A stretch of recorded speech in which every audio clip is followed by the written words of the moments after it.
If that's not seriously significant, I don't know what is. So I'm looking at the ONS labour market report for December 2025.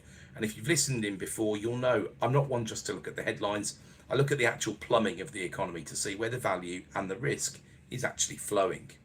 So the macro view, the direction of travel, the headline employment rate is sitting at 74.9%. So that's 3/4 of all people being employed, and that's people of working age, bear in mind. But we look a lot at the direction of travel. For payroll employees have fallen by 171,000 over the last year. This is a cooling that the top level percentages tried to mask with improved survey quality talk at the ONS.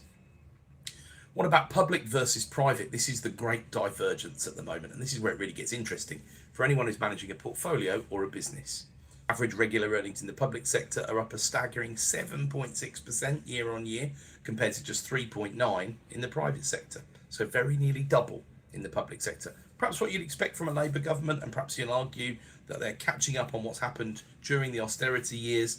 Someone tried to do that on one of my videos earlier this week, but unfortunately had no answer for the fact that pension contributions have more than trebled to the utterly unsustainable defined benefit pensions, or final salary schemes, as we used to call them, that are still used in a lot of the public sector. Not workable, and some employers are contributing nearly 30%, that's 30% in pension contributions in order to subsidise those ridiculous schemes. So, what about jobs versus wages? Well, public sector was up 62,000 jobs created in the public sector over the year, but overall payroll employees were down 38,000 on the month.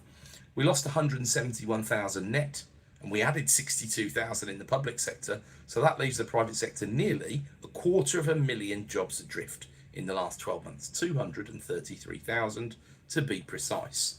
Now, if that's not seriously significant, I don't know what is.